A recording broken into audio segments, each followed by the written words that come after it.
Sheriff Benjamin Carter's eyes opened at 5:10 a.m. sharp, the same way they had for 53 years, ever since drill sergeants at Fort Benning taught him sleep was a luxury soldiers couldn't afford. The darkness outside his bedroom window still held Pine Ridge, Montana in its grip, but his body knew dawn approached the way old wounds knew rain. He swung his legs off the bed joints, protesting with the arithmetic of age, and reached for the bottle of ibuprofen on his nightstand. 4 pills instead of the recommended 2. The arthritis in his knees didn't respect labels. The sheriff's department sat quiet when he arrived his cruiser, the only vehicle in the lot. 38 years he'd walked through these doors, first as a deputy, fresh from Vietnam, with a head full of ghosts, now as the retiring sheriff with 6 months left on his badge. The coffee maker sputtered to life under his practiced hands, and he settled into the chair that had molded itself to his frame over nearly 4 decades. The office smelled like old case files and burned coffee, institutional paint, and the weight of secrets kept. His wall told the story he couldn't speak aloud. Margaret's photograph, taken 3 weeks before cancer hollowed her out, still smiled at him from its frame. His commendations hung beside it, each one a reminder of crimes solved, lives saved, promises kept. The class photo from his Army medic unit in 1971 showed 23 young men barely old enough to vote, already old enough to die. 11 of them never made it home.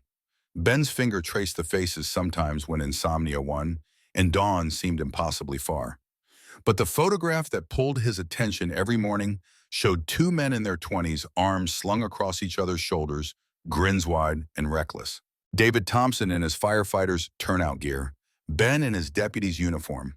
Both of them young enough to believe they'd conquered death by surviving their respective wars. The date stamped on the back read June 1982. Brothers in arms, different wars, the inscription said in David's handwriting. Ben's hand trembled slightly as he opened his bottom desk drawer, the one that locked the one nobody else had keys to. The stack of letters inside had yellowed at the edges, David's careful handwriting covering page after page. 20 years of correspondence from 1987 until David's death in 2014. Ben pulled one at random, unfolding the creased paper. Ben Sarah graduated high school today, top of her class, full ride to the University of Washington for nursing. I watched her walk across that stage, and I thought about all the things I've seen burn, all the destruction, and somehow this girl survived to become something beautiful. If anything ever happens to me, you remember this moment. Remember, she's got her whole life ahead. You watch over her brother. Not like a cop, like a father. Promise me. Ben folded the letter with hands that had held dying men, that had pulled triggers that had failed when it mattered most.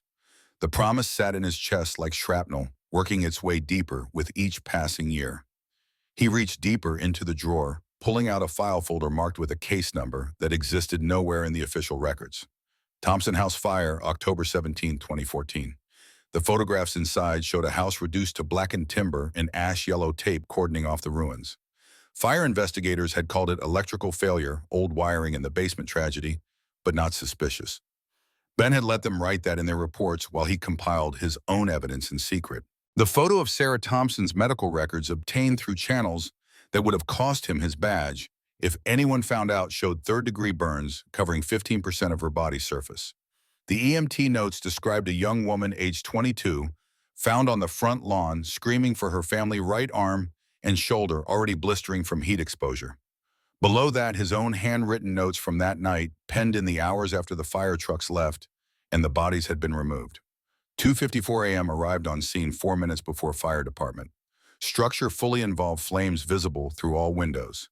Subject Sarah Thompson, age 22, on front lawn and approximately 30 feet from structure, severe burns to right upper extremity, hysterical, attempting to return to burning structure. Physically restrained subject while awaiting medical response. 2:57 a.m. observed individual fleeing from rear of property, moving east toward neighboring lots. Too much smoke for visual identification. Individual appeared to be carrying object, possibly container. 3:08 a.m. after fire department arrival and subject transfer to ambulance, conducted brief perimeter search. Located gasoline can in neighboring property's refuse container, approximately 150 feet from structure. Can appeared recently discarded, no fingerprints visible on cursory examination. Secured Kennan as evidence stored separately from official investigation. Ben had never turned in that gas can, never mentioned the fleeing figure in his official statement. David's voice echoed in his memory words spoken over beers at the Rusty Anchor 5 years before the fire. I testified against some real bad people in that arson case, Ben. Raymond Hutchins got 20 years because I told the truth about how he burned that warehouse. 7 people died in that fire. Sometimes I wonder if he'll come back for me when he gets out. Raymond Hutchins had been released from prison 3 weeks before David's house burned. The morning light crept through the office blinds as Ben pulled out his current surveillance file. Photographs of Sarah Mitchell Ney Thompson taken from respectful distances over the past 3 years. Her walking to work at the Rusty Anchor, her waiting at the bus stop with a small boy, Dylan, age 6, her standing in the doorway of her apartment building, looking tired and alone. Ben knew her schedule better than she did. Knew she worked double shifts on Thursdays and Fridays. Knew she took Dylan to the park every Sunday afternoon. Knew she wore long sleeves even in July heat. He knew because David had asked him to know. Because a promise made to a dying friend carried more weight than badge, more weight than law, more weight than the guilt that sat in Ben's stomach like broken glass every time he remembered that night. The file contained one more document folded and refolded so many times the creases had worn thin. David's will filed 3 months before his death, naming Ben Carter as executor and guardian if anything should happen to David's family. The final paragraph had been added in pen David's handwriting, urgent and less controlled than usual. Ben, if you're reading this, something went wrong. Raymond Hutchins or someone connected to him came for us. Don't let the official investigation close this as an accident. There are things Sarah doesn't know, things I never told her because I wanted her to live without fear. She's strong, brother, stronger than she knows. But she'll need you. Keep your promise. Ben folded the will and returned everything to the locked drawer. His shift didn't officially start for another 2 hours, but he reached for his keys anyway. There was a certain apartment building on the east side of Pine Ridge where a young woman would be waking soon, getting her son ready for school, unaware that the sheriff drove past her home every morning before dawn to make sure no shadows lingered where they shouldn't. The pre-dawn cold bit through Ben's jacket as he drove through empty streets. Pine Ridge hadn't changed much in 40 years. Still a town where everyone knew everyone's business, or thought they did. 3,000 souls living in the shadow of mountains, working construction and logging and service jobs, drinking at the same bars their fathers drank, at raising kids who'd probably leave for bigger cities, but remember this place with the particular ache of home. Sarah's apartment building sat at the edge of town, a 2-story structure that had been old when Ben was young. Cracks spiderwebbed through the parking lot asphalt, paint peeled from the window frames. But the rent was cheap enough for a single mother working waitress wages, and the landlord didn't ask too many questions. Ben parked across the street, engine idling, watching the second-floor window where a light had just flickered on. Through the window, he could see her moving, just a silhouette, pulling her hair back into the ponytail she wore every shift. Sarah looked so much like David it hurt sometimes. Same stubborn jaw, same careful way of moving through the world like she expected it to collapse at any moment. She'd inherited Margaret's gentle nature too, that core of steel wrapped in kindness that made people underestimate her until it was too late. The front door opened and Sarah emerged with Dylan, the boy bundled in a jacket too large for his frame, probably a hand-me-down from someone's older kid. Dylan said something that made Sarah smile, and even from this distance, Ben could see the way her face transformed. She lived in that smile and those moments with her son when the weight lifted and she could just be. They walked toward the bus stop 3 blocks away, Sarah's hand firm on Dylan's shoulder. The 6-year-old chattered constantly, his breath fogging in the cold air, and Sarah listened with the attention of someone who knew how precious those conversations were, how quickly children grew and silence replaced the questions. Ben followed at a distance the same route he'd memorized over 3 years of morning watches. The bus arrived on time, Dylan climbing aboard for the ride to elementary school, and Sarah waving until the bus turned the corner.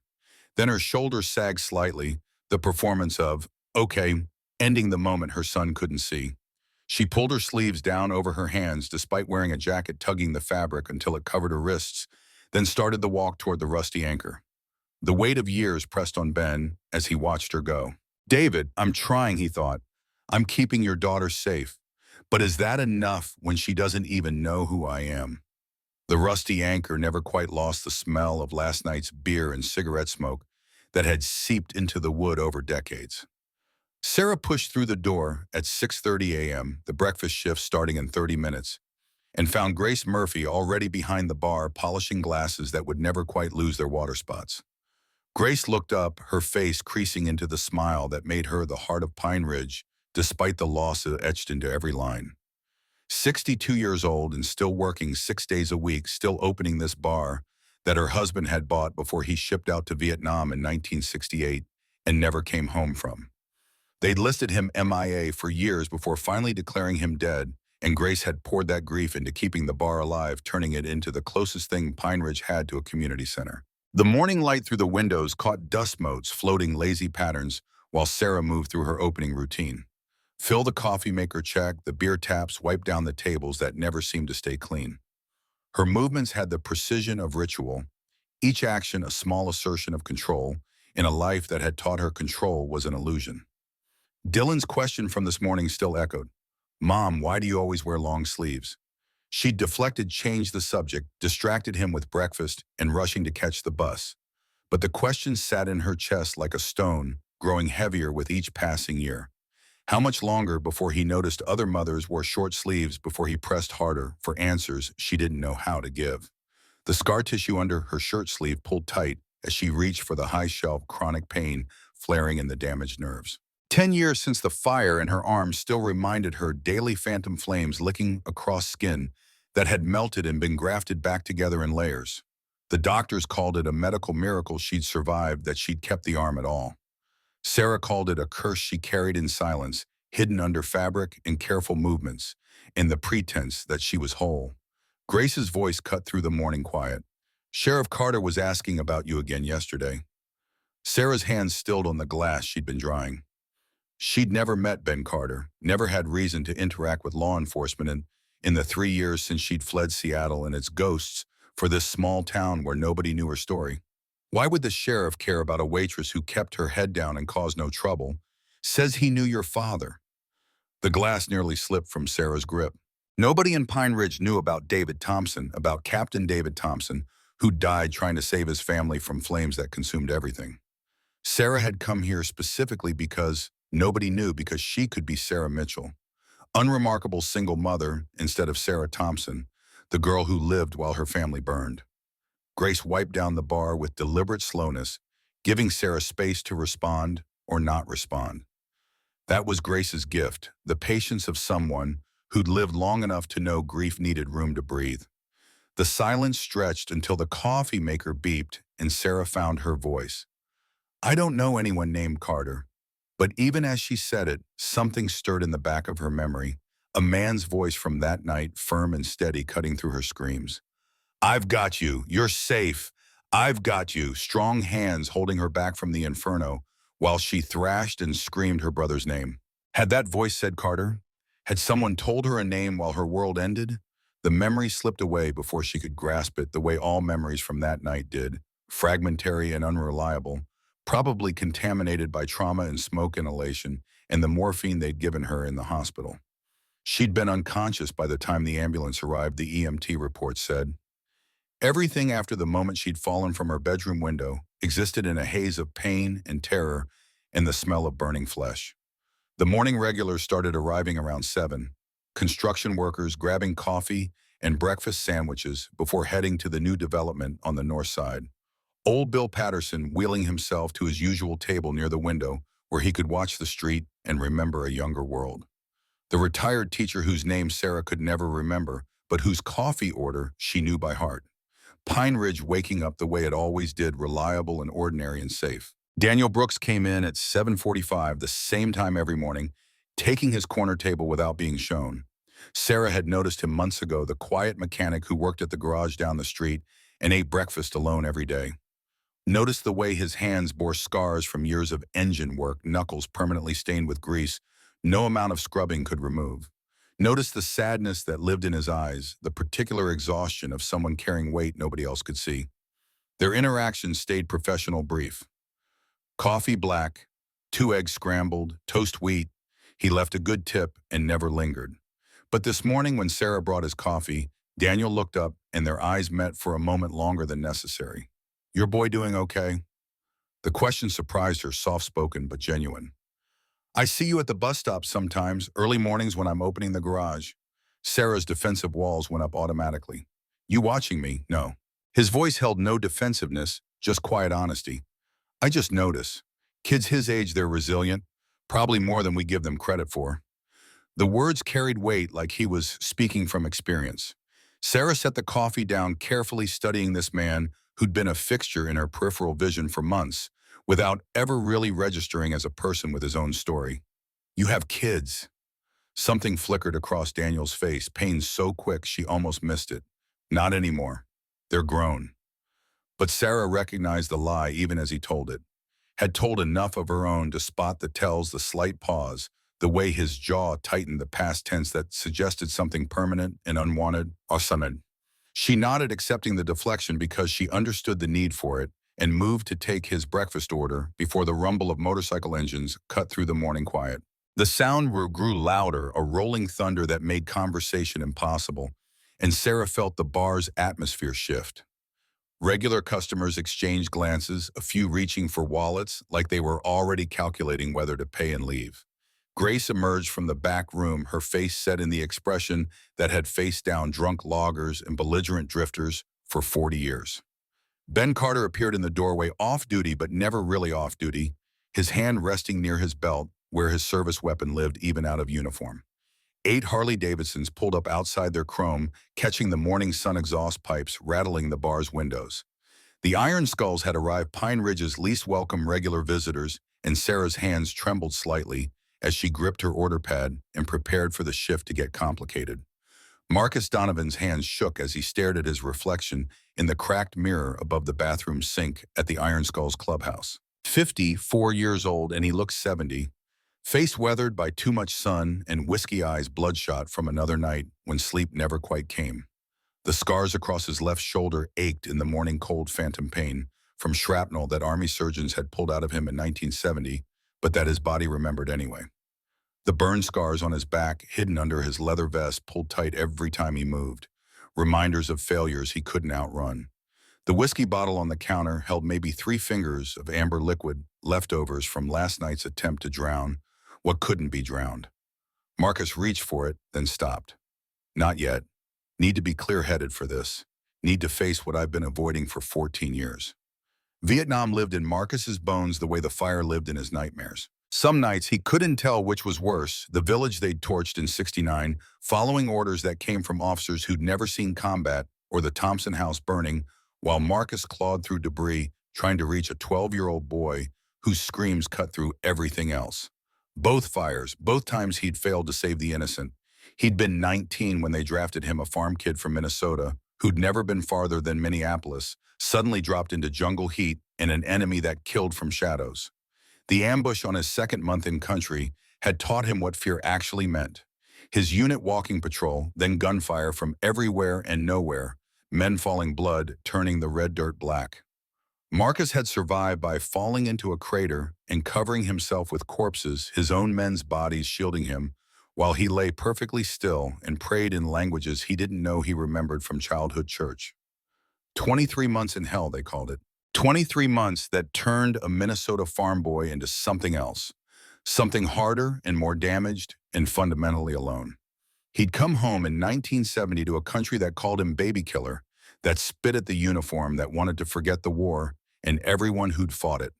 Couldn't get work, couldn't sleep, couldn't stop the nightmares that replayed the ambush on an endless loop, drank to stop the shaking, fought to feel anything besides numb. The Pine Ridge Fire Department had saved him, or he'd thought so at the time. The recruitment program for veterans pushed by a fire chief who'd served in Korea and understood what war did to men. You ran toward danger in the jungle, the chief had said during Marcus's interview. Do it here. Save lives instead of taking them. Show the world you're more than what that war made you. 39 years as a firefighter, 1975 to 2014, and Marcus had counted every life saved in the early years. 47 people in his first 12 years, then hundreds more as he gained experience and rank, becoming one of the department's most decorated officers. Each rescue felt like redemption, like balancing the scales for whatever he'd done in Vietnam that woke him screaming. David Thompson had been a new recruit in 1982, fresh from his own tour in Vietnam, and they'd recognized each other immediately the way combat veterans did. David had the same nightmares, the same startle reflex, the same need to prove he was more than a killer.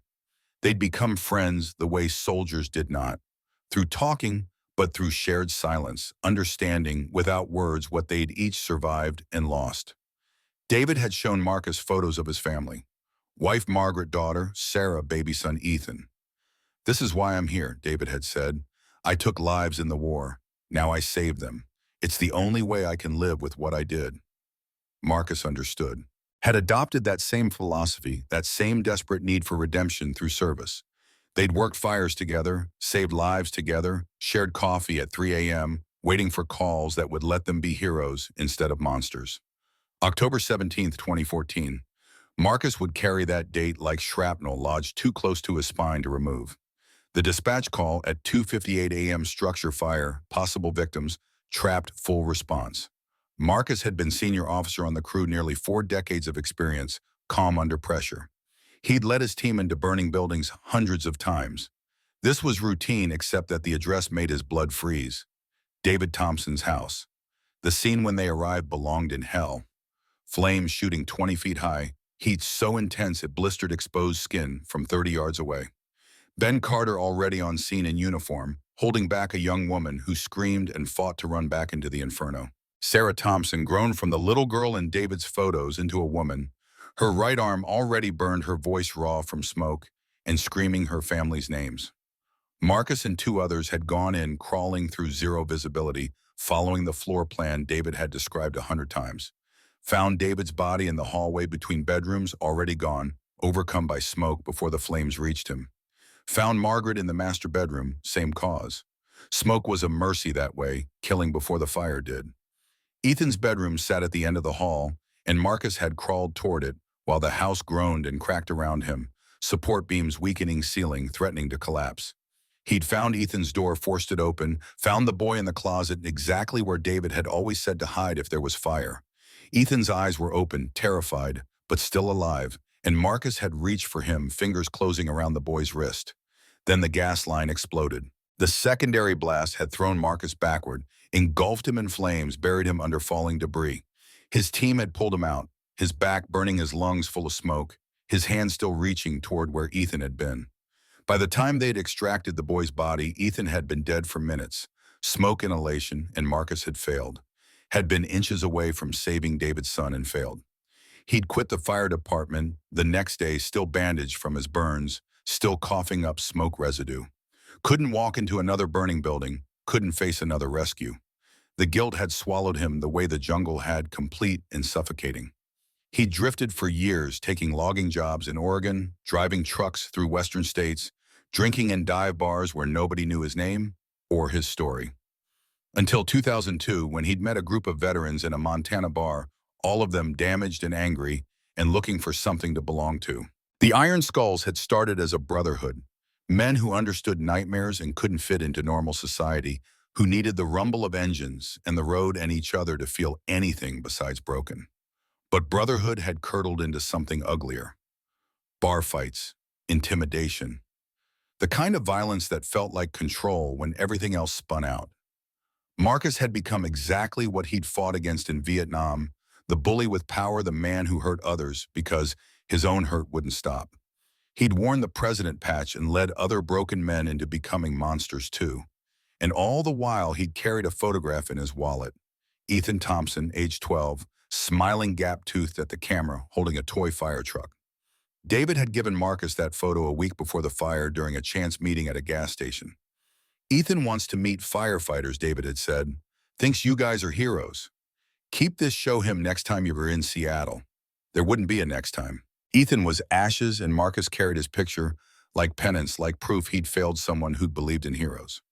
Now Marcus pulled on his leather vest, the president patch he'd worn for 22 years, weighing heavy on his chest. The whiskey called to him, but he left it, needing clarity for what came next. Tommy Chen waited outside, leaning against his motorcycle, silent as always. Ghost, they called him, because he barely spoke, barely existed except as a shadow at the edge of every gathering. Tommy had his own guilt. He'd been the paramedic who'd treated Sarah's burns that night, who'd pronounced Ethan dead at the scene, who'd seen what fire did to a family and carried it into his own nightmares. He'd quit emergency services 6 months after the Thompson fire couldn't handle the pressure, the responsibility. Joined the Iron Skulls because broken men recognized each other. "We doing this," Tommy's voice barely carried over the morning wind. Marcus nodded, starting as Harley, feeling the engine vibrate through his damaged bones. "Been watching her for months. Time to stop being a coward." "What are you gonna say?" Marcus had no answer. How did you apologize for failing someone's entire family? How did you confess you'd carried their dead brother's photo for 14 years? How did you face the living reminder of everyone you'd let burn? The ride to Pine Ridge took 20 minutes, Marcus leading his crew through mountain roads that twisted and climbed, fall colors bleeding through the trees. Beautiful country wasted on ugly men doing ugly things. The Iron Skulls had become what Marcus hated, and he hated himself for leading them there. Today felt like ending like the moment before a firefight when you knew someone wasn't walking away. The rusty anchor came into view, its weathered signs swinging slightly in the breeze, and Marcus's hands tightened on the handlebars. Sarah Thompson worked inside. He'd confirmed it weeks ago, watching from a distance, seeing her serve drinks in clear tables and smile at customers while hiding under long sleeves even in summer heat. She wore her scars the way he wore his, covered and concealed, and pretended they didn't define everything. They parked in a line, 8 motorcycles rumbling to silence, and Marcus removed his helmet with hands that wouldn't stay steady. 54 years old, decorated veteran, experienced firefighter, president of a motorcycle gang, and he was terrified of a woman half his size who didn't even know his name. Inside the bar, the air thick with coffee and breakfast grease, Marcus saw her immediately. Sarah Mitchell, the name she used now, David Thompson's daughter, the girl who'd survived while her family didn't. She was wiping down a table, her back to the door, and when she turned, Marcus saw David's face in hers. Same stubborn jaw, same careful eyes, same way of holding herself like she expected the world to hurt her. And there, as she reached for a high shelf, her sleeve pulled up slightly, Marcus glimpsed the edge of scar tissue, shiny and discolored, the mark of fire on skin that had burned and somehow survived. Old Bill Patterson had watched enough life pass by his window table to recognize the weight of history arriving on motorcycles. 78 years old, both legs lost to a Japanese landmine on Iwo Jima in 1945, and he'd learned to read men the way others read newspapers. These bikers carried violence, but more than that, they carried purpose. The leader, the big one with the weathered face, kept his eyes locked on Sarah, like she was the answer to a question he'd been asking for years. Bill had survived war by trusting his instincts, and his instincts said this morning would change everything. Sarah moved through her tables with practiced efficiency, taking orders from the Iron Skulls, while maintaining professional distance. 8 whiskeys top shelf delivered without comment.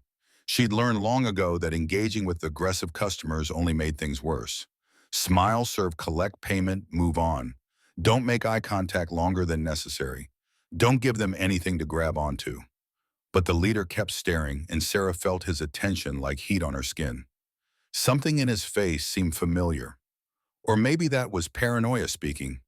Maybe all dangerous men look the same after a while, interchangeable threats wearing leather and tattoos. Old Bill watched Sheriff Ben Carter, watching the scene from the bar, hand resting near his service weapon, despite being off duty. Watched Daniel Brooks tense in his corner, ready to move if things went wrong. Watched Grace Murphy gripping a baseball bat under the counter, the same bat she'd used to crack a drunk logger's ribs back in '83 when he'd grabbed a waitress. The bar held its breath while the bikers drank, their voices getting louder, their laughter more aggressive. Sarah delivered round 2, round 3, her smile wearing thin exhaustion creeping into her shoulders. Old Bill recognized that exhaustion. He'd worn it himself for decades after the war, the tiredness of someone who'd survived something they shouldn't have and couldn't figure out how to live with it. The leader drained his 4th whiskey and slammed the glass down hard enough to crack. "Hey, sweetheart." His voice cut through the bar noise, rough as gravel, demanding attention. "Come here." Sarah approached with her order pad, her face carefully neutral. "Yes, sir. Sit with us." "I'm working, sir." I said sit. The room went quiet, all pretense of normal morning routine dissolving. Sarah's jaw tightened, her free hand pulling down her sleeve where it had ridden up slightly. "I can't do that, sir. If you'd like another drink." The leader stood 6'2" and broad as a door, towering over Sarah, who maybe reached 5'5". "What you hiding under those sleeves?" Sarah took a step back, her face paling. "That's none of your business. Everything in this bar is my business when I'm spending money here." His voice rose, drawing every eye. "You think you're better than us? Too good to show a little skin." Sheriff Carter stood, his voice carrying authority that 38 years of law enforcement had honed to a weapon. "That's enough. Pay your tab and leave." The leader turned, assessing Ben with the calm of someone who'd faced down worse than small-town sheriffs. "Or what, old man? You gonna arrest all 8 of us if I have to?" Old Bill wheeled his chair closer, positioning himself where he could intervene if violence erupted. He'd broken up enough bar fights in his decades at this table to know the signs the moment before restraint snapped and men became animals. This was close, balanced on an edge, and the leader's eyes held something beyond simple aggression. Something desperate and guilty and angry, all mixed together in a cocktail that meant someone was about to get hurt. The leader turned back to Sarah, who'd backed against the wall with nowhere else to go. "You ever been in a fire, sweetheart?" The question landed like a punch, and Sarah's face went white. Ben Carter moved forward, but the leader held up a hand.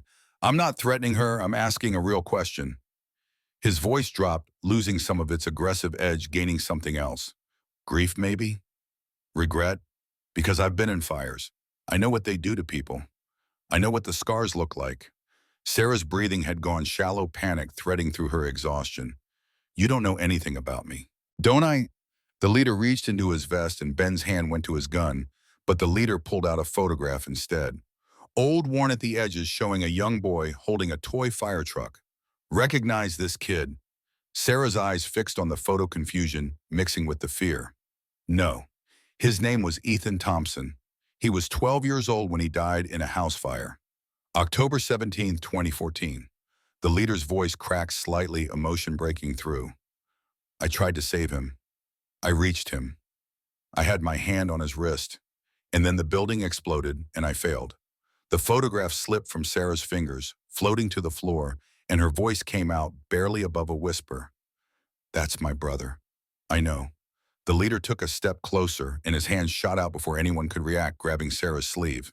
She screamed, trying to pull away, but the fabric tore, the sound of ripping cloth cutting through the bar like a gunshot. Time stopped. The torn sleeve hung loose, exposing Sarah's right shoulder and upper arm in full view, and the scar tissue was undeniable. Extensive third-degree burns, skin twisted, and shiny patches of grafted tissue in different shades, the unmistakable mark of fire. The bar gasped collectively, horror and sympathy and shock rippling through the room. Sarah stood frozen, exposed, her worst secret laid bare for everyone to see. The leader had stumbled back, his face-stricken hands still outstretched, like he couldn't believe what he'd done. "Oh God, I didn't mean..." But Sarah wasn't running, wasn't crying. Something shifted in her face, shock transmuting into fury, into power, into a rage that had been building for 10 years, under long sleeves and careful smiles. Her voice, when she spoke, carried across the silent bar, with the force of truth finally spoken. "You think you're tough, ripping a woman's shirt in front of your friends?" Her voice rose stronger than anyone expected. "Let me tell you about tough. Let me tell you about fire." Every person in the bar leaned forward, captivated, and Sarah's words poured out like a dam breaking. October 17, 2014. I was 22 years old. I woke up to smoke alarms and flames and my mother screaming my name. I crawled to my bedroom door and the knob burned my hand. I tied bed sheets together and tried to climb out my window, and the sheets caught fire while I was hanging from them. I fell 2 stories onto rose bushes that tore me open. I got up and tried to run back inside because my baby brother was screaming for me, screaming my name, begging me to help him. Sarah's voice cracked, but she pushed through 10 years of silence ending. A neighbor tackled me, held me down while I fought, and then the gas line exploded and fire shot out the kitchen window and caught my arm and my shoulder, and I smelled my own skin cooking. The leader had tears streaming down his face, Tommy Chen beside him looking equally devastated. The bar was dead silent, even the jukebox quiet, every person present witnessing something profound. This scar, Sarah gestured to her exposed arm, no longer hiding, no longer ashamed. This is what survival looks like. This is the price of living when everyone you love dies. I've spent 10 years thinking I caused it, thinking I killed my family by leaving a hair straightener plugged in. 10 years of guilt eating me alive. 10 years hiding because I thought these scars made me ugly, made me broken, made me less than human. Her voice dropped, became steel. So no, you don't get to judge me. You don't get to make me feel weak. I survived hell and I'm still standing, and these scars prove I'm stronger than you'll ever be. Old Bill started clapping slow and steady, his weathered hands making each clap distinct and purposeful. Others joined tentative at first, then building until the entire bar erupted in applause. Daniel Brooks stood, walked over, and shrugged out of his flannel shirt, draping it over Sarah's shoulders, not covering the scar, but offering warmth, offering solidarity. "You're not alone," Daniel said quietly, and his voice carried decades of his own grief, his own survival. Sheriff Ben Carter stepped forward, his face working through emotions too complicated to name. "Sarah, I need to tell you something. I was there that night." Sarah turned, confusion breaking through her fury. "What? I was first responder. Got there before the fire trucks." Ben's voice was rough, decades of secrets finally surfacing. "I'm the one who held you down while you screamed for your family. I'm the one who kept you from running back into the flames." Recognition dawned in Sarah's eyes, memory fragments clicking into place. The voice, the strong hands. "I remember you. Your father, David Thompson, was my best friend." Ben's eyes were wet now, voice breaking. "We served in Vietnam together. He saved my life in Da Nang. Made me promise if anything ever happened to him, I'd watch over you. And I have Sarah. For 10 years, I've been watching over you, but there's something else, something about that fire, something I've never told anyone." The bar was so quiet, every breath was audible. Ben pulled a file from his jacket, old and worn, and handed it to Sarah with shaking hands. "That fire wasn't an accident. Someone said it. I saw them running from your house that night, carrying a gas can. I never reported it because I couldn't prove who it was, and I thought telling you it was murder would destroy you." Ben's voice was barely above a whisper. "Your family wasn't killed by bad wiring, Sarah. They were murdered, and I've spent 10 years investigating who did it." Sarah's knees buckled, and Daniel caught her, held her upright, while her world reoriented around this new terrible truth. Marcus Donovan, the biker who'd torn her shirt, who'd exposed her scars, was crying openly now. "I failed you," Marcus said, his voice wrecked. "I failed your brother. I failed your father, who was my friend. And I've spent 14 years becoming a monster because I couldn't live with what I didn't save." Tommy Chen stepped forward, his usually silent voice finding words. "I was the paramedic who treated your burns. I'm the one who pronounced your brother dead. I quit emergency services 6 months later because I couldn't handle the guilt." Sarah stood surrounded by broken men carrying pieces of her tragedy, and something inside her finally broke open. Not breaking down, but breaking through 10 years of isolation, ending in the most unexpected way. Ben Carter's voice cut through the moment, hard and official again. "Sarah, there's more. The man I suspected of setting the fire, Raymond Hutchins, he died in 2016. But I don't think he acted alone. I think someone else was involved, and I think they might still be watching you." The bar door opened, morning sunlight streaming in, and a stranger stood silhouetted in the doorway. Middle-aged, nondescript, carrying a toolbox. Just the building maintenance man familiar to Sarah from countless encounters, changing light bulbs and fixing leaks in her apartment. He looked at the scene-torn shirt, exposed scar crying, men tense sheriff, and his face flickered with something dark before smoothing into false concern. "Everything okay here?" Sheriff Ben's hand moved to his weapon, instinct sharpening his voice. "Who are you, Douglas Miller? I do maintenance around town." His eyes lingered on Sarah, on her exposed scar, with an intensity that made her skin crawl. "How long you been working at Miss Mitchell's apartment building?" "Mr. Miller," the man's smile didn't reach his eyes. "Couple years now. I like to take care of the residents. Keep them safe." Ben's face went hard, recognition or suspicion clicking into place. "I think we need to talk down at the station, Mr. Miller. Some questions about where you were October 17, 2014. The maintenance man's mask dropped completely. Something cold and calculating underneath. "You can't prove anything, Sheriff. And Sarah knows I've been nothing but helpful, don't you, Sarah?" Sarah's voice came out strong despite the trembling. "I don't know you, but I know you." The man's smile turned predatory. "I've always known you, and I've kept you safe all these years, just like I promised Ray I would." Marcus and Ben moved simultaneously, but the man was already backing through the door, dropping his toolbox, running for a car parked at the curb. Ben's radio was in his hand, calling for backup, but small-town response times meant the man would be gone before anyone arrived. Sarah stood in the center of the rusty anchor, her scarred arm exposed, surrounded by people who'd carried pieces of her tragedy for years and realized her nightmare wasn't over. Someone had murdered her family. That same someone had been watching her, protecting her, keeping her trapped in a web she hadn't known existed. And now they were running, which meant the real danger was just beginning. The cruiser doors slammed in rapid succession, Pine Ridge's entire police force responding to Ben's radio. Call all three deputies the town's budget allowed. Douglas Miller's sedan had already disappeared around the corner, tires screeching against asphalt still damp from morning frost. But Ben was already on the phone coordinating roadblocks on the two highways leading out of town. Small-town law enforcement meant limited resources, but intimate knowledge of every back road and hiding spot within 30 miles. Sarah stood rooted to the floor, Daniel's flannel shirt draped across her shoulders, but doing nothing to stop the trembling that had seized her entire body. The exposed scar tissue on her arm felt raw, despite a decade of healing, as if ripping the fabric had torn open more than cloth.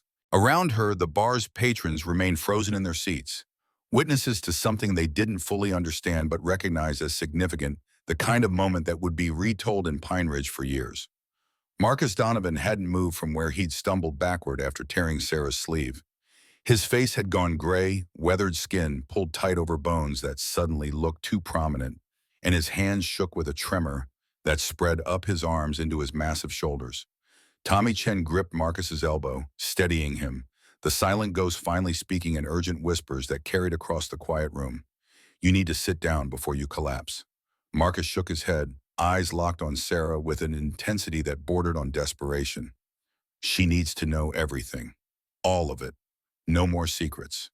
Deputy Martinez, a young woman barely 30 who'd grown up 3 houses down from Sarah's current apartment, approached with her notepad already open.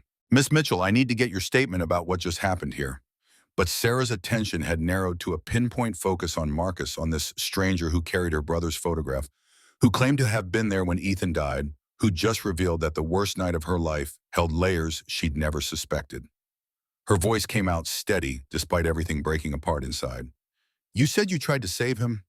Tell me exactly what happened." Grace Murphy cleared the bar with efficient authority, her voice brooking no argument as she ushered regular customers toward the door. "We're closed for a private matter. Come back this afternoon." Old Bill Patterson refused to leave, wheeling his chair to a position near the wall where he could observe without interfering, his ancient eyes sharp and knowing. Daniel stayed too, positioning himself within arm's reach of Sarah, not touching, but present a solid anchor in the chaos. Ben finished his radio coordination and turned to find every eye in the room on him, waiting for direction, for explanation, for the truth that had been buried under official lies for a decade. His voice carried the weight of 38 years carrying other people's secrets and the relief of finally setting them down. "Back room, everyone involved. That means you, Marcus, Tommy. Sarah Grace Daniel can stay if Sarah wants him." He looked at his deputy. "Martinez, you too. This needs witnesses." Grace's office had barely enough space for 6 adults, the air thick with dust and old cigarette smoke, despite Montana's indoor smoking ban. Sarah took the only chair, her legs no longer reliable, while the men arranged themselves against walls and filing cabinets. Ben pulled out the file folder he'd carried for 10 years, spreading crime scene photographs across Grace's desk with hands that had finally stopped shaking. The images showed Sarah's childhood home reduced to blackened timber, yellow police tape, marking where walls had stood, where lives had ended.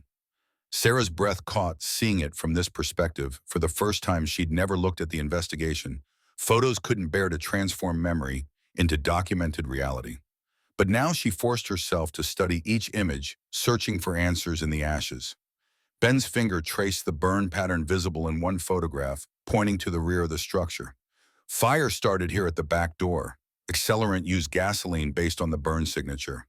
The official investigation called it electrical fault in the basement, but I knew better. He pulled out another photo, this one showing a gas can partially visible in a neighbor's trash receptacle. Found this 6 hours after the fire. No fingerprints, but the placement was deliberate. Someone wanted it found eventually, or they panicked and disposed of it poorly. "Why didn't you report it?" Sarah's voice carried no accusation, only the need to understand. Ben's jaw worked decades of self-recrimination surfacing. Because Raymond Hutchins had been released from prison 3 weeks earlier.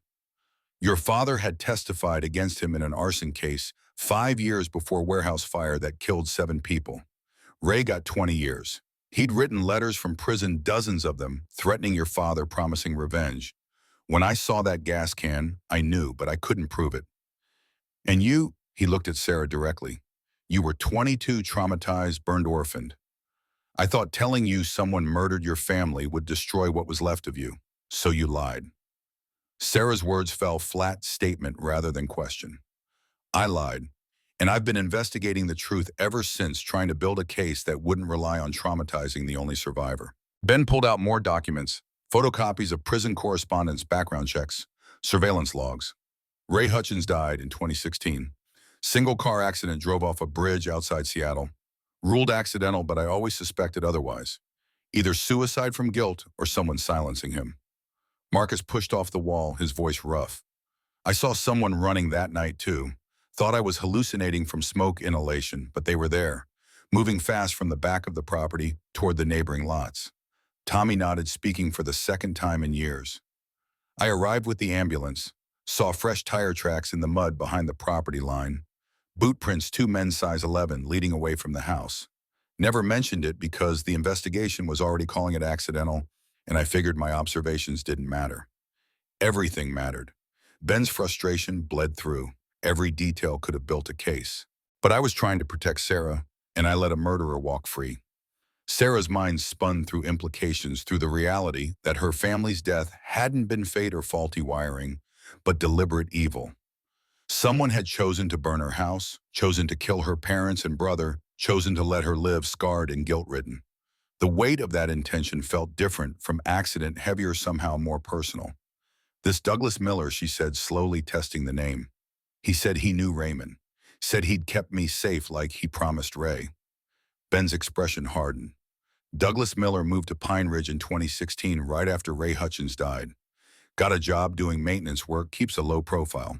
I ran a background check when I first noticed him hanging around your building, but it came back clean. Now I'm wondering if Douglas Miller is even his real name. He pulled out his phone, fingers moving quickly across the screen, accessing databases most civilians never knew existed. Raymond Hutchins had a cellmate during his last 3 years in prison. Derek Morrison, released in 2015, disappeared from parole supervision 6 months later. Derek had been building a new identity for years, establishing credit, getting a driver's license, creating the paper trail of Douglas Miller, while still in contact with Ray. When Ray died and Derek's parole ended, he simply became Douglas full-time and moved to Pine Ridge. He'd been planning this for a year, positioning himself close to Sarah, waiting. Ben's phone buzzed before Sarah could process this newest revelation. He answered, listened, and his expression transformed into grim satisfaction. They've got him. Derek Morrison surrendered himself at the sheriff's station 20 minutes ago. Walked in unarmed, said he needed to tell Sarah the truth. The drive back to town happened in tense silence, Sarah wedged between Daniel and Marcus in Ben's cruiser. The world outside gone dark except for street lights marking Pine Ridge's minimal grid. The sheriff's station blazed with activity, unusual for a building that typically ran on a skeleton crew after 6 p.m. State police vehicles filled the lot, officers conferring in tight groups, radios crackling with coordination traffic. Derek Morrison sat in the interrogation room, visible through one-way glass, his hands cuffed to the table, his face eerily calm. He'd changed from his maintenance uniform into street clothes as if preparing for this moment. And when Ben led Sarah into the adjacent observation room, Derek's eyes tracked to the mirror like he knew exactly where she stood. Let me talk to him. Sarah's request surprised everyone, including herself. Absolutely not. Ben's refusal was immediate and absolute. He's dangerous, fixated, and we don't know his mental state.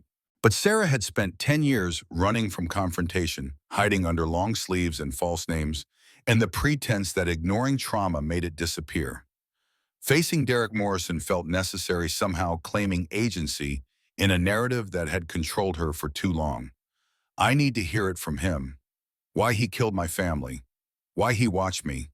What he thinks gives him the right to my life.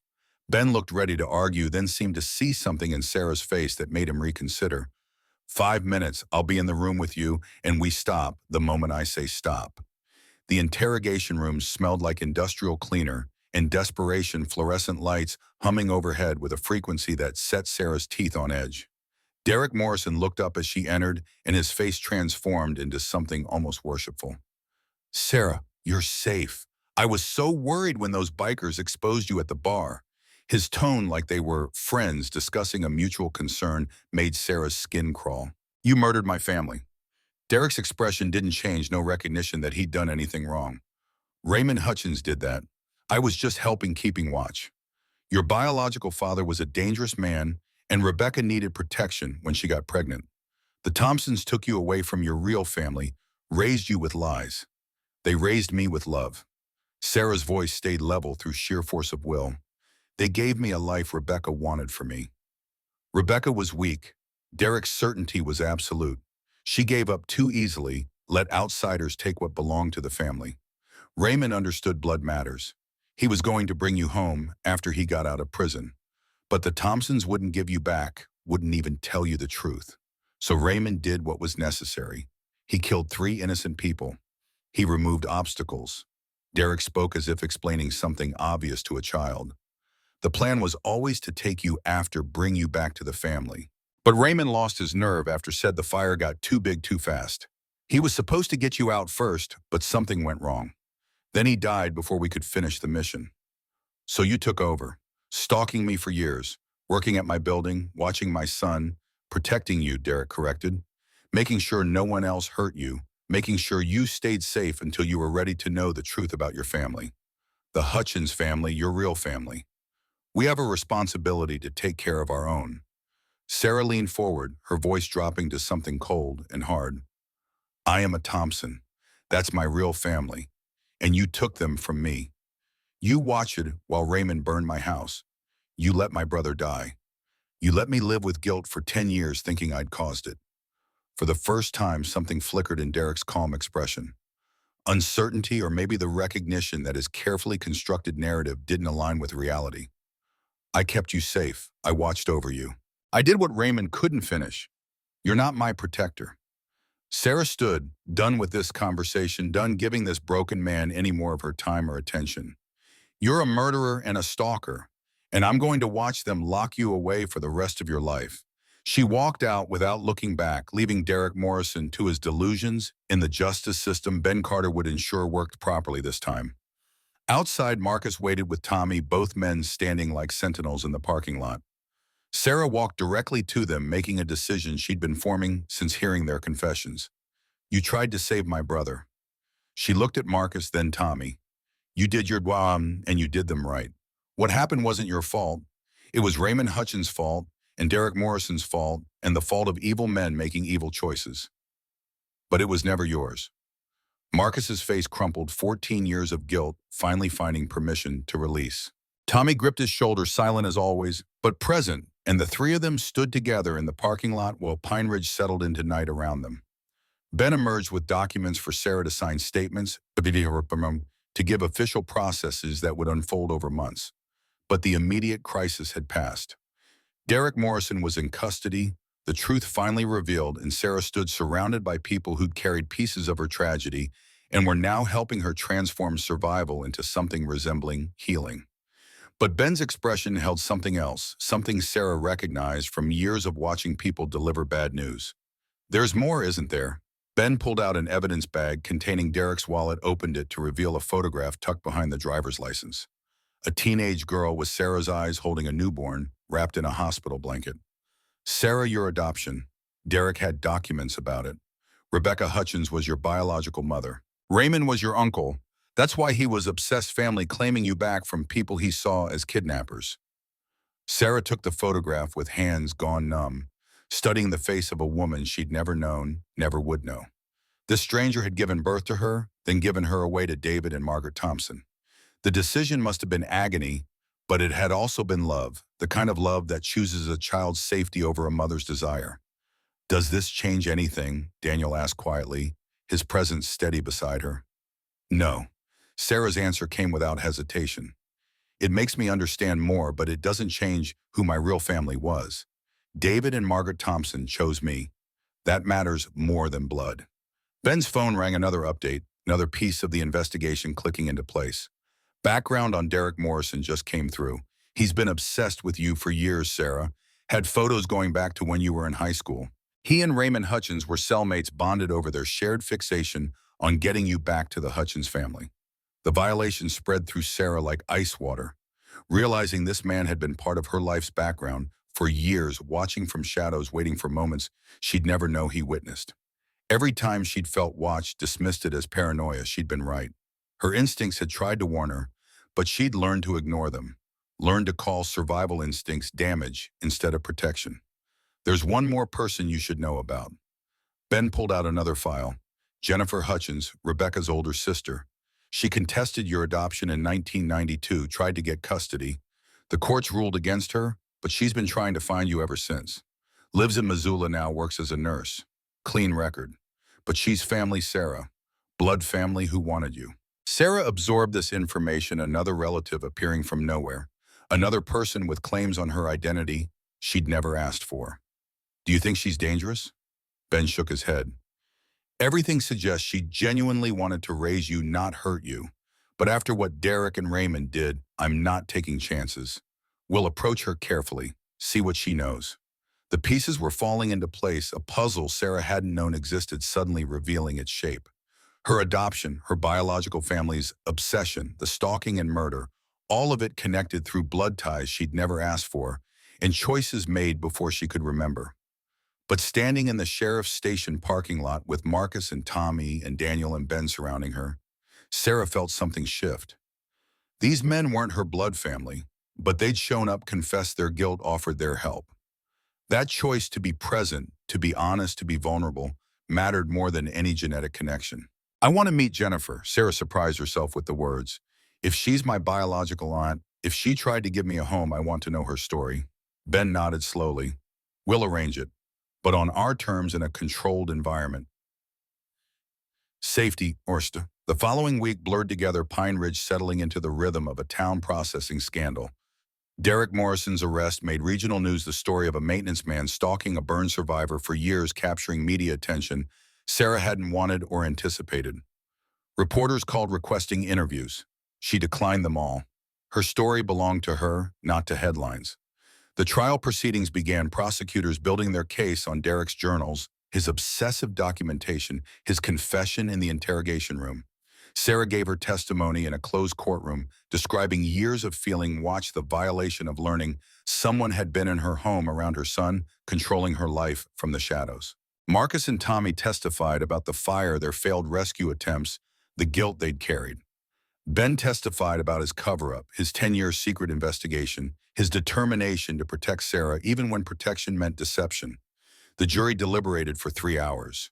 Guilty on all counts, conspiracy to murder, stalking, accessory to arson. Derek Morrison received life without parole, led away in handcuffs, still insisting he'd been protecting Sarah, still unable to see his actions as anything but noble. Sarah watched from the gallery as they took him away, feeling no triumph, no satisfaction. Just closure, the kind that came from seeing justice served even when justice couldn't undo damage already done. Outside the courthouse, Marcus approached with Tommy beside him. We're going back to Seattle tomorrow. Marcus's voice carried something Sarah hadn't heard before: hope. I applied to get my fire certification back. Tommy's applying for paramedic reinstatement. We're going to try again. That's good. Sarah meant it. You deserve second chances. So do you. Marcus handed her an envelope. This is from your father. I found it going through old fire department records. It's addressed to you, marked to be opened if something happened to him. Sarah took the envelope with trembling hands, David Thompson's handwriting on the front, bringing tears she'd been holding back for hours. Thank you for trying to save Ethan, for telling me the truth, for not giving up on redemption. Marcus nodded, unable to speak, and walked away with Tommy. Two old soldiers finding their way back to the work that had once saved them, hoping it would save them again. The meeting with Jennifer Hutchins happened 3 weeks later, arranged carefully by Ben, in a neutral location, a coffee shop in Missoula, with deputies present but discreet. Sarah brought Daniel for support, Dylan staying with Grace for the afternoon. She didn't know what to expect from this woman, this biological aunt, who'd wanted to raise her, whose sister had died before Sarah even knew she existed. Jennifer Hutchins looked like an older version of the girl in the photograph, same eyes, same bone structure, but aged by 50 years and loss. She stood when Sarah entered, her face cycling through emotions too complex to name. "You look like Rebecca, like my sister." They sat across from each other, coffee cooling untouched between them, and Jennifer told the story Sarah had never known. Rebecca Hutchins, pregnant at 19, fleeing an abusive boyfriend, finding refuge with a kind nurse at the hospital who introduced her to the Thompsons, a couple desperate for children Margaret couldn't have. Rebecca's decision to give up her baby, believing it was the only way to keep Sarah safe. "I tried to stop her." Jennifer's voice was rough with decades-old grief. "I was 20, working minimum wage, barely keeping myself afloat. But I wanted to raise you, wanted to keep you in the family. Rebecca wouldn't let me. She said you deserved better than poverty and chaos." And she was right. Sarah said it gently but firmly. "The Thompsons gave me a good life. They loved me." "I know." Jennifer's smile was sad. "I've been watching from a distance for years, not stalking like Derek, just checking in, making sure you were okay. When I saw you'd survived the fire, saw you rebuilding your life, I knew Rebecca had made the right choice, even though it broke my heart." They talked for 2 hours, Jennifer filling in gaps about Rebecca, a girl who loved music, who dreamed of nursing school, who died of an overdose in 2005, the pain of giving up her daughter never fully healing. Jennifer had been the one to find, her body had carried that loss along with all the others. By the end, Sarah had offered something she hadn't planned to a relationship, tentative and careful but real. "You're my aunt. That matters even if we're strangers. Maybe we can get to know each other." Jennifer's eyes filled with tears. "I'd like that. More than you know." 6 months dissolved the worst edges of trauma, the way winter snow melted under Montana spring sun, slowly, unevenly, leaving patches of ice in shadowed places that might never fully thaw. Sarah stood in the community center's main room, watching 12 people arrange folding chairs in a circle, their movements careful and deliberate, each person carrying invisible weight that showed in rounded shoulders and downcast eyes. Tuesday night, 7 o'clock, the Scars and Stars support group, gathering for its 15th session since Sarah and Dr. Lisa Hernandez had started this experiment in collective healing. The trial was over. Derek Morrison locked away for life. Jennifer Hutchins becoming a careful presence in Sarah's life, not replacing the family she'd lost, but adding a thread of connection Sarah hadn't known she needed. Marcus and Tommy back in Seattle sending letters about their progress. 94 lives saved between them in 6 months, redemption measured in rescues. And Sarah herself, scars visible on her arm, as she led the group through their check-ins, no longer hiding what fire had written on her skin. She was building something here, transforming her own healing into a framework others could use. It wasn't forgetting her family. It was honoring them by living the life they'd died protecting. 3 years later, Sarah Thompson Brooks stood at her nursing school graduation ceremony, Montana State University's accelerated burn trauma program, having compressed 18 months of education into 12 months of intensive study. The scholarship for survivors pursuing medical careers had made it possible. Tuition-covered books provided even a modest stipend for living expenses, while she balanced coursework with raising Dylan and working part-time at the Phoenix Bar. Grace Murphy had renamed the establishment 2 years ago, the Phoenix rising from ashes painted across the new sign outside, and the symbolism wasn't lost on anyone in Pine Ridge. This was the place where Sarah's scars had been revealed, where her community had rallied, where healing had transformed from individual struggle to collective endeavor. It felt right that it bore a name about transformation, about rising from destruction into something stronger. Dylan, now 9 years old, sat in the front row between Daniel Brooks and Ben Carter, both men having claimed roles in his life that genetics hadn't provided.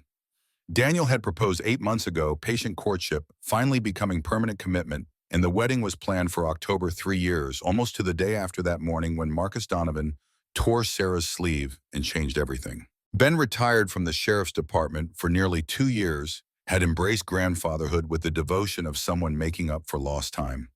He picked Dylan up from school twice a week, taught him about fingerprints and crime scene investigation, with the earnest attention of a man who had spent 40 years solving mysteries.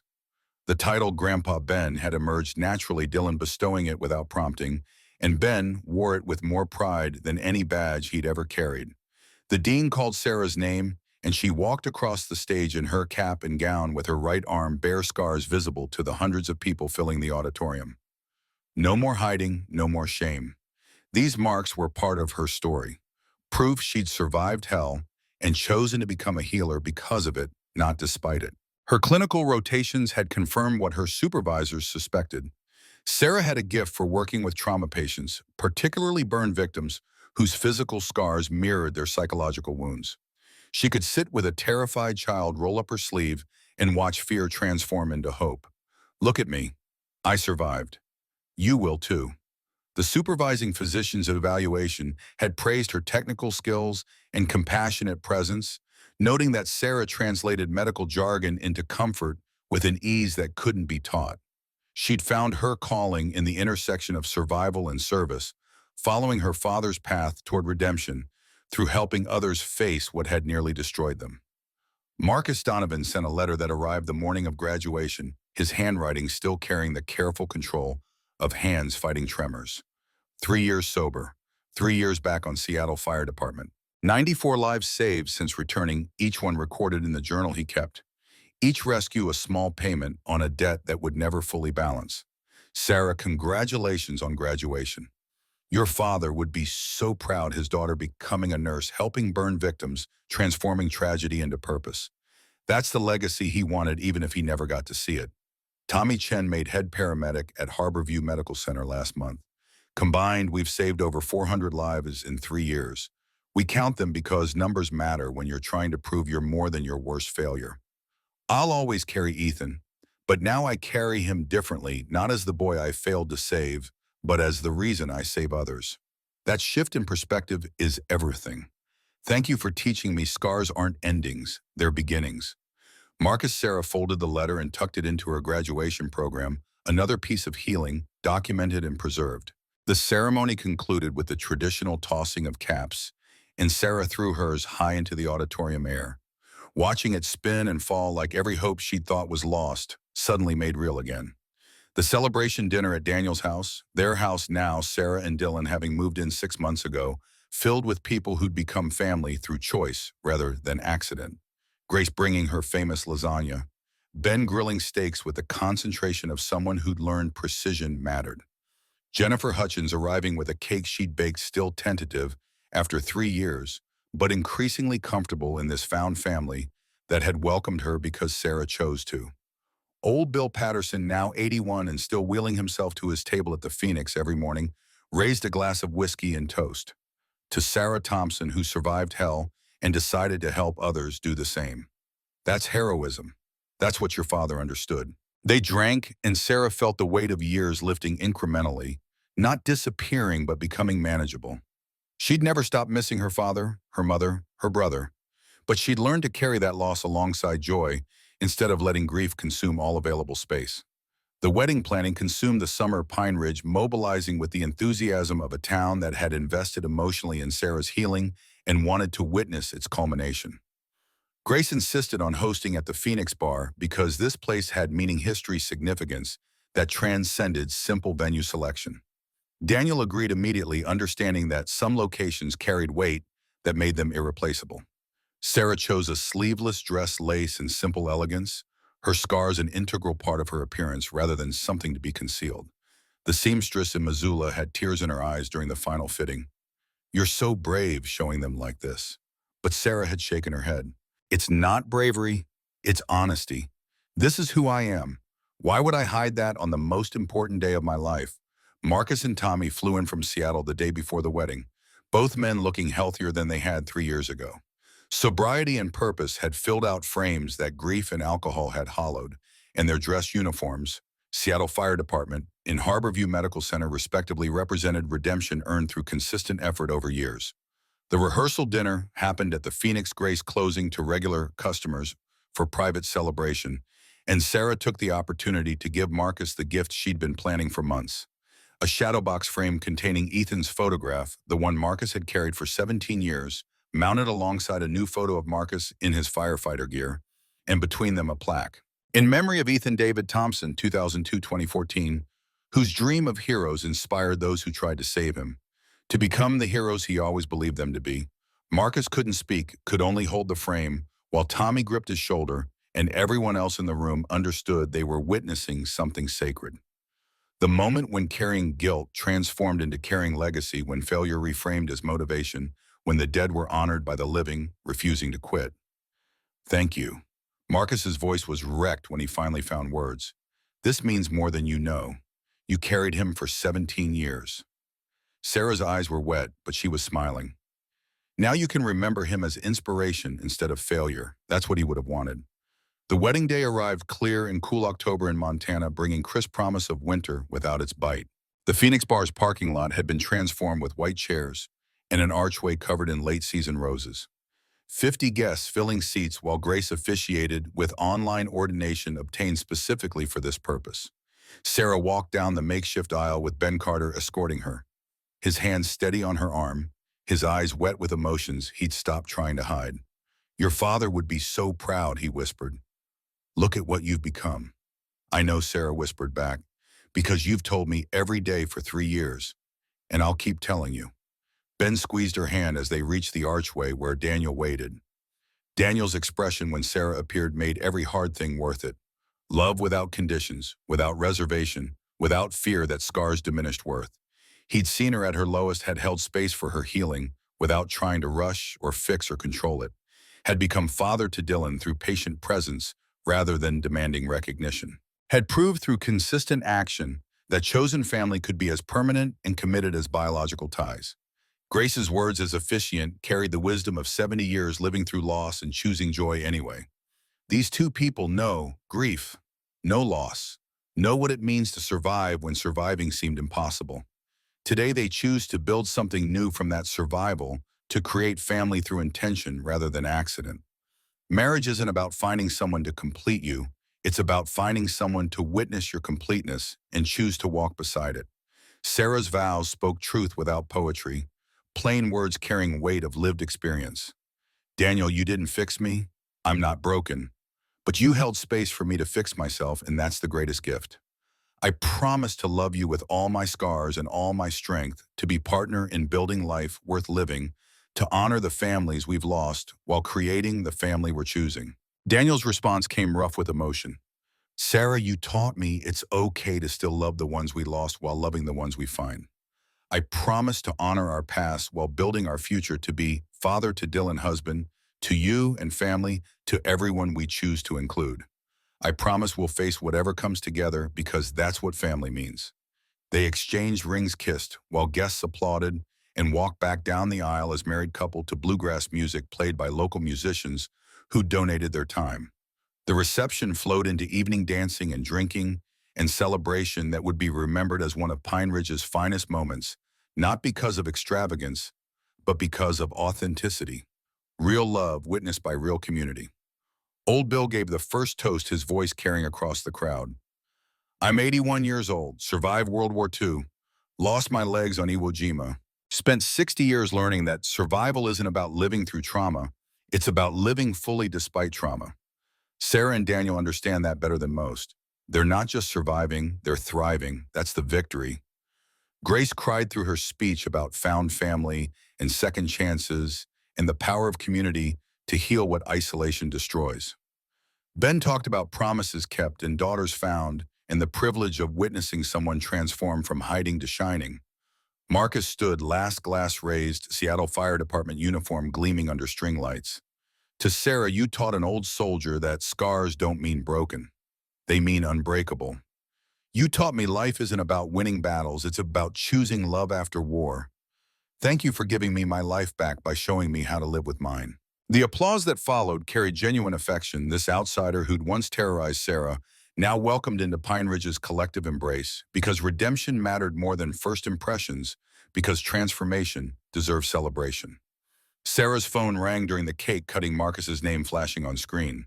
She'd given him her cell number months ago, maintaining connection across distance because their shared trauma had forged bonds that geography couldn't break. She answered to find his voice tight with urgency, overlaying the sound of sirens. Sarah, I need you to know something. We just responded to a structure fire. Family of 4 trapped. Her heart stopped, phantom fear from 10 years ago, surging through her nervous system. I got them all out, Sarah. Marcus's voice cracked. All 4. A father, mother, 2 kids. The boy was in the closet just like Ethan. But this time I reached him. This time I pulled him out, and he's alive and breathing and going to be okay. I saved him, Sarah. I saved Ethan. Sarah's tears came freely, joy and grief and completion, mixing into expression, too complex for simple emotion. You saved yourself, Marcus. That's what Ethan would want. Thank you. Marcus's voice was barely audible over the sirens. Thank you for teaching me scars don't mean broken. They mean unbreakable. The call ended and Sarah returned to her wedding reception with news that felt like benediction. Marcus had saved a family, completing the circle that began in failure 17 years ago. The mission wasn't about balancing scales or earning forgiveness. It was about transformation, about damaged people choosing to become healers rather than remaining wounded. The evening ended late stars, brilliant overhead in the way they only appeared away from city lights, and Sarah stood in the parking lot turned reception space, surrounded by people who'd chosen her. Daniel beside her, Dylan asleep in Grace's office, Ben discussing something with his former deputies. Marcus and Tommy, having flown back to Seattle but present in spirit. She thought about the girl who'd hidden under long sleeves for 10 years, terrified and guilt-ridden, and convinced her scars made her unlovable. That girl was gone, replaced by a woman who understood survival wasn't the end of the story but the beginning. David Thompson's voice echoed from his video message discovered 3 years ago, from his letters written for a lifetime he wouldn't witness. Live fiercely, love deeply, and know you were never alone. Sarah had lived fiercely through flames and guilt and revelation, had loved deeply despite fear and loss and trauma, and she'd learned finally permanently that she was never alone. The months following the wedding settled into rhythm. Sarah beginning her career at the Montana Burn Center while balancing marriage and motherhood with the practiced efficiency of someone who'd learned multitasking was survival skill. Her patient caseload included children and adults at various stages of recovery, each one carrying physical and psychological wounds that mirrored her own history. A 16-year-old girl burns covering 30% of her body from a car accident, refusing to look at herself in mirrors. Sarah sat with her during dressing changes, talking about the first time she'd worn short sleeves in public, how terrifying and liberating it had been simultaneously. You don't have to love your scars, Sarah said gently, but you have to accept them. They're part of your story now. The question is whether you let them define you or whether you define yourself despite them. The girl's progress over 6 months, from refusing visitors to slowly rejoining her high school, from hiding under hoodies to wearing tank tops at physical therapy, reminded Sarah that healing wasn't destination, but journey. That some days you move forward and some days you barely held position, but giving up was the only real failure. Dylan thrived in 4th grade, his teacher noting his unusual maturity and empathy for classmates dealing with difficulties. When Sarah asked about it, Dylan shrugged with 9-year-old nonchalance. You taught me everyone has scars. Some you can see and some you can't, but everyone's fighting something. Sarah hugged him tight, amazed by this small person who'd absorbed her hardest lessons and reflected them back with clarity she still struggled to maintain. Daniel's garage expanded, hiring 2 additional mechanics to handle growing business, and he used the extra income to establish a scholarship fund for trade school education, giving kids who couldn't afford college another path forward. When Sarah asked why, his answer was simple. Someone gave me a second chance. Seems right to pass it forward. Ben Carter's 70th birthday party filled the Phoenix bar with current and former law enforcement from across Montana, colleagues honoring 40 years of service and the integrity that defined his career, despite the 10-year secret he'd carried.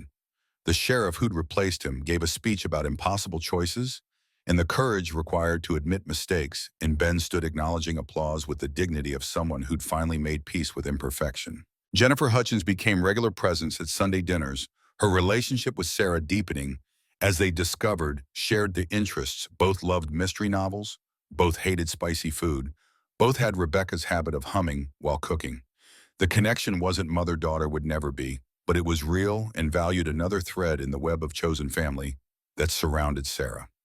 Marcus and Tommy visited twice more that year, each visit showing continued progress. Marcus at 18 months sober, then 2 years, each milestone celebrated with the attention it deserved. Tommy speaking more, the silence that had earned him the name Ghost, gradually lifting as he found his voice through teaching paramedicine to new recruits. They bring students sometimes, Marcus explained during one visit. I tell them about Ethan, about failing to save him, about quitting and becoming something I hated. Then I tell them about saving that family 3 years ago, about the 127 rescues since then. I tell them failure doesn't define you unless you let it. The students needed to hear that Sarah thought, needed to know even heroes failed sometimes, that failure wasn't ending, but choice quit or continue, let it destroy you, or let it forge you into something stronger. The second anniversary of Sarah and Daniel's wedding approached with discussions of expansion. Maybe another child, biological or adopted, because Dylan wanted siblings, and both Sarah and Daniel understood family came in many forms. The conversation happened over coffee at the kitchen table, morning light streaming through windows while Dylan caught the school bus. I want to be honest, Sarah said carefully. I'm scared, scared of losing people again, scared of loving someone new and having them taken away. Daniel reached across the table, taking her scarred hand in his work-roughened one. That fear makes sense, but fear can't be the reason we don't build a life. We take precautions, we love hard, and we trust that we're strong enough to survive whatever comes. Sarah nodded, knowing he was right, but feeling the weight of trauma arguing against logic.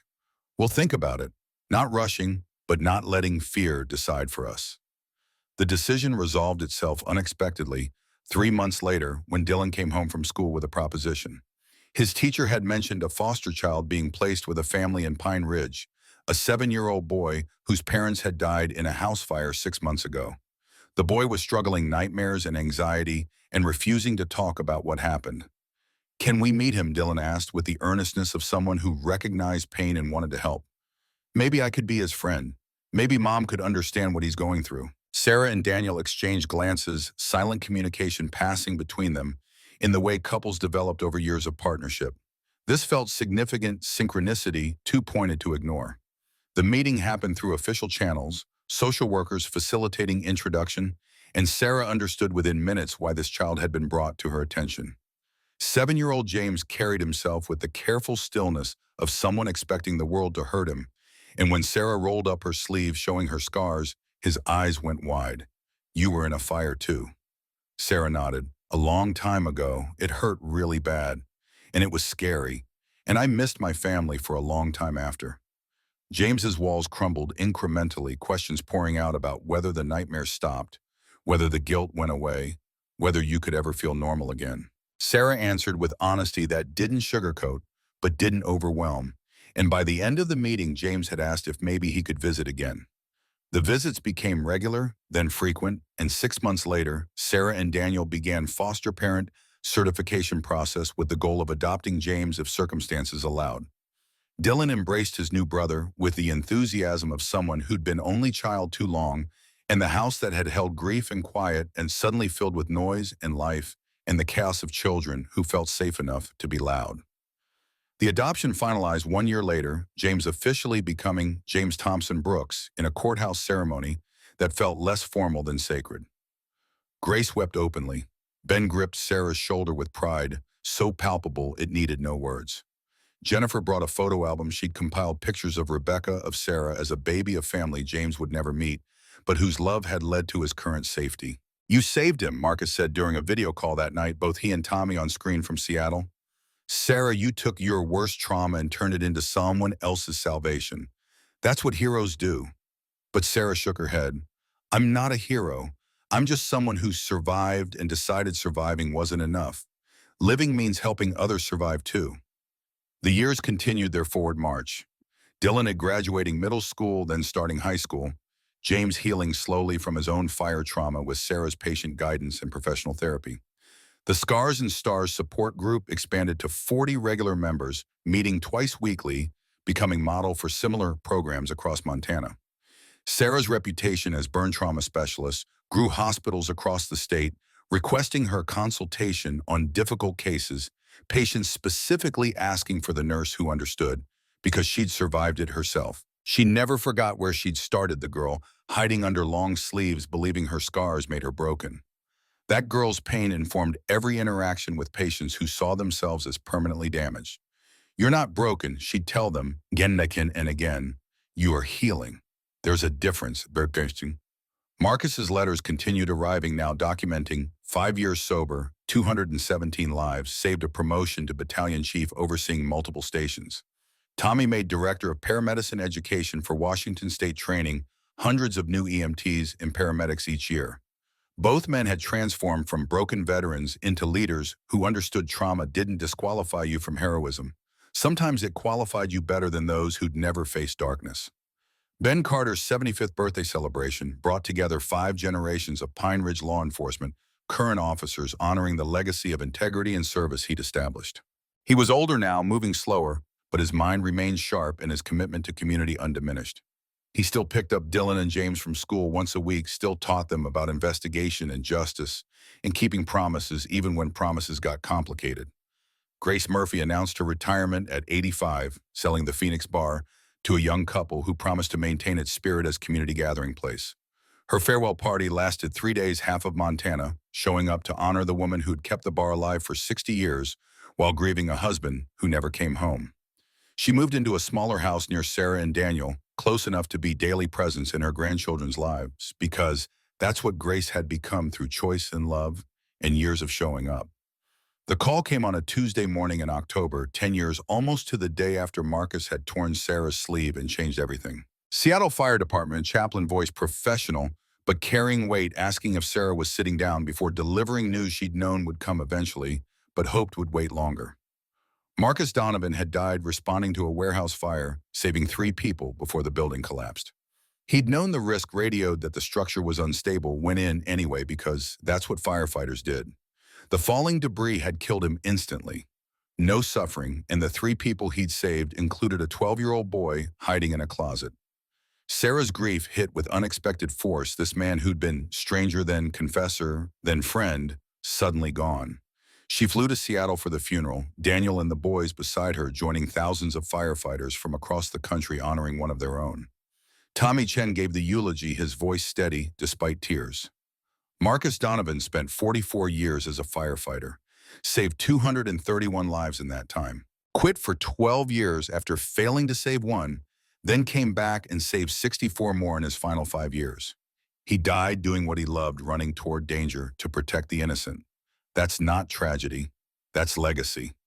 The funeral procession stretched for miles, fire trucks from dozens of departments, and when they passed under the arch of ladder trucks with American flags suspended between them, Sarah thought about Ethan, thought about the boy Marcus had failed to save, the guilt that had driven him into darkness, the redemption he'd found through refusing to quit. Marcus had saved Ethan in the end, not the physical boy who died in 2014, but every child who lived because Marcus chose to return to firefighting despite his fear. Legacy wasn't about one moment of failure or success. It was about the cumulative weight of choices made over decades of showing up. At the reception following the burial, the family of the last people Marcus saved approached Sarah. The father's eyes were red, his voice thick. The chaplain said, "You knew Marcus." Said he'd been carrying guilt from another fire for years. Sarah nodded, unable to speak past the lump in her throat. "He saved my son," the father continued. Tommy, 12 years old, hiding in a closet just like the chaplain said Marcus's friend's son did years ago. Marcus got Tommy out seconds before the roof collapsed. "He gave us back our boy." The man's wife pulled out her phone showing a photo of a grinning 12-year-old holding a toy fire truck. "We took this at the hospital after Marcus visited. Tommy asked if he could be a firefighter when he grew up. Marcus gave him this truck and said if Tommy wanted to save people someday, he'd be honored to have helped make that happen." Sarah's tears fell freely, grief and pride and completion mixing into something almost like peace. Marcus had saved Ethan, not the original Ethan, but the next one and the one after that, and 63 more. The boy who died had become the reason dozens of other boys lived. That was legacy. That was transformation. That was everything her father had tried to teach her about turning tragedy into purpose. The final scene of Sarah's story happened 5 years after Marcus's death, 15 years after that October morning when everything changed. She stood in the Pine Ridge Community Center at a ceremony honoring the Scars and Stars support group's 15th anniversary, 200 people filling the room. Current members, former members, family and friends, and community leaders. The program had expanded beyond anything Sarah had imagined, now operating in 30 Montana towns, with professional counselors and peer support specialists trained in trauma-informed care. Funding came from state grants and private donations, and a foundation established by Marcus Donovan's estate. The man who'd carried guilt for years had left his savings to help others heal from trauma. Sarah, now 47, took the podium with grace earned through decades of transformation. Her hair held threads of gray. Her face showed lines of age and laughter, and her right arm bore scars that had faded to pale ivory, but remained visible testimony to survival. 15 years ago, she began a man named Marcus Donovan, tore my sleeve in this town's bar, and exposed scars I'd been hiding for 10 years. In that moment, I had two choices: retreat further into hiding or finally face what fire had written on my skin. She paused, looking out at faces both familiar and new. I chose to face it, not because I was brave, because I was tired. Tired of hiding, tired of shame, tired of letting trauma control every aspect of my life. And what I discovered is that healing isn't something you do alone. It's something you do in community with people who understand because they've survived their own fires. Literal fires or metaphorical ones, doesn't matter. Pain is pain. Survival is survival. And healing is the choice we make every day to keep going. Marcus Donovan died saving a 12-year-old boy from a fire. The boy's name was Tommy, just like Marcus's friend, who'd been a paramedic and later directed Washington State's EMS education programs until his retirement 3 years ago. Tommy Chen is here today, and he asked to say something. Tommy, now 63 and moving slower but still carrying himself with quiet dignity, stepped to the podium. Marcus Donovan was my friend for 43 years. Saved my life multiple times, once literally in Vietnam, many times figuratively when I wanted to give up after the Thompson family fire. He looked directly at Sarah. You saved his life too, Sarah. You gave him permission to forgive himself, to return to the work he loved, to die doing what mattered most. That's not a small thing. That's everything. The applause built slowly, then crescendoed, recognition spreading through the room that they were witnessing something profound. Ben Carter stood leaning heavily on his cane at 80, joining the ovation. Grace Murphy, 90 years old and still sharp, wiped tears from her eyes. Dylan, now 24 and in his final year of medical school, applauded beside his husband. James, 22 and working as a trauma counselor, stood with his fiancée. Sarah's family, biological adoptive chosen, built through intention and love, filled the front rows, proof that loss didn't mean ending, that families could be rebuilt through choice as powerful as blood. The ceremony concluded with a memorial to everyone lost to fire, everyone saved from fire, everyone who transformed trauma into purpose. Candles lit one by one until the community center glowed, each flame representing a life touched by this work Sarah had started because Marcus Donovan had exposed her scars and forced her to confront what she'd been hiding. That night, back at home with Daniel, their children grown and launched, but visiting for the anniversary, Sarah stood on their porch looking at Montana stars. The same stars Ethan had wanted to explore, the same sky that had watched her burn and survive and rebuild. Daniel joined her, his arms circling her waist with the comfort of 20 years together. What are you thinking that I'm grateful? Sarah leaned into his warmth. For the fire that tried to kill me but made me stronger. For Marcus, who exposed my scars and taught me hiding wasn't protecting. For you and Ben and Grace and everyone who chose to be my family when genetics failed me. For this life I built from ashes. Daniel kissed her temple and they stood together, watching the stars, proof that even light born from burning eventually reached earth and illuminated darkness. Sarah Thompson Brooks, survivor of fire, creator of community healing programs, mother and wife and nurse and advocate, had spent 15 years proving that scars weren't marks of damage, but badges of survival. That the strongest people were often those carrying visible wounds they'd chosen to display rather than hide. That love was always a choice and family was always something you built rather than something you were merely born into. Somewhere overhead, the stars burned the way they'd burned for millions of years, constant and reliable, and proof that fire could create light instead of only destruction. Somewhere in Seattle, Tommy Chen was training the next generation of paramedics, teaching them that failure was part of the job, but quitting was optional. Somewhere in Pine Ridge, 200 people who'd attended the anniversary ceremony were returning to their homes carrying the knowledge that they weren't alone in their pain, that healing was possible, that community mattered more than anything. And here on this porch, Sarah stood with her husband, watching stars and remembering everyone who'd died so she could live, everyone who'd lived to help her heal, everyone who'd proven that transformation was always possible if you chose it daily and worked for it constantly. and loved hard enough to risk being hurt again. The fire had tried to destroy her family. Instead, it had forged her into someone who could help others survive their own flames. And that transformation from victim to survivor to healer to advocate was the greatest tribute she could give to David and Margaret and Ethan Thompson, the family who'd chosen her first and loved her last and never lived to see what she'd become. But they would be proud. Of that, Sarah was absolutely certain, because she was living fiercely, loving deeply, and proving every single day that she was never, ever alone.